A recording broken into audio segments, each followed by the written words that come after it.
وَكُلُّ دَعْوَى النَّبُوَّةِ بَعْدَهُ فَغَيٌّ وَهَوًى، اور نبوت حضور صلی اللہ علیہ وسلم کے بعد نبوت کا دعویٰ کرنا یہ گمراہی ہے، ضلالت ہے اور نفس پرستی ہے۔ نفس پرستی کے علاوہ اور کیا ہے؟ مرزا قادیانی بدبخت نے سمجھا کہ سب سے بڑا ہوتا ہے مقام نبوت کا، نبوت کا اعلان کرو امتی مل جائیں گے۔ یہ خود بھی جہنم میں جائے گا اور اپنی ساری ملعون امت کو لے کر جہنم میں جائے گا۔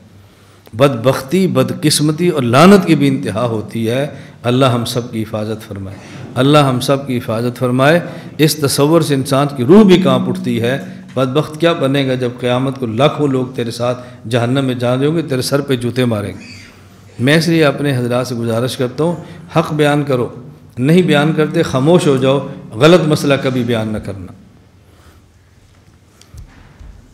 32 وَهُوَ الْمَبْعُوثُ إِلَىٰ عَامَّةِ الْجِنِّ وَكَافَةِ الْوَرَىٰ بِالْحَقِّ وَالْهُدَىٰ وَبِالنُّورِ وَالضِّيَاءِ، رسول اکرم صلی اللہ علیہ وسلم نبی بنا کر بھیجے گئے ہیں تمام جنات کی طرف، ساری مخلوق کی طرف۔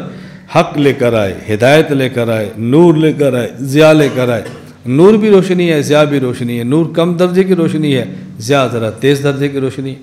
سورج کی روشنی کو نور چاند کی روشنی کو نور کہتے ہیں اور سورج کی روشنی کو ضیاء کہتے ہیں۔